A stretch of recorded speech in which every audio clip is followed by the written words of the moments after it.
Hello all, చాలా రోజుల నుంచి what I eat in a day post చేద్దాం అనుకుంటున్నాను. ఇది నా హాస్టల్ లైఫ్. ఇది నేను రెగ్యులర్గా ఫాలో అయ్యేదన్నమాట. సో మార్నింగ్ వచ్చేసి లేవగానే ఇవాళ రోస్టెడ్ సన్ఫ్లవర్ సీడ్స్ అయితే తీసుకున్నాను.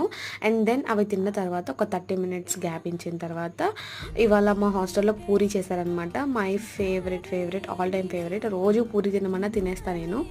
అండ్ నెక్స్ట్ వచ్చేసి ఫ్రెండ్స్తో బయటికి వెళ్ళాను ఇవాళ. నేను బ్రౌనీ సిజిల్ అండ్ ఒక థిక్ షేక్ తీసుకున్నాను. ఆఫ్టర్ దట్ 3:30 కల్లా నేను ఆ హాస్టల్కి వచ్చేసాను అనమాట. ఆఫ్టర్ దట్ 4 o'clock అరౌండ్ ఆ టైంలో నేను మంచిగా బాగా హెడేక్గా అనిపించి కొంచెం లైట్గా టీ తీసుకున్నాను. After that dinner time. So ఇవాళ మా హాస్టల్లో సాంబార్ అండ్ ఏదో దోసకాయ కర్రీ చేశారు. అది నాకు అస్సలు నచ్చలేదు. అందుకే చికెన్ టిక్కా ఆర్డర్ చేసుకున్నాను అనమాట. Chicken tikka biryani from rice bowl. So ఇది నా what I eat in a day. So మీరేం తిన్నారో కామెంట్ చేయండి. ఫాలో చేయడం మర్చిపోకండి.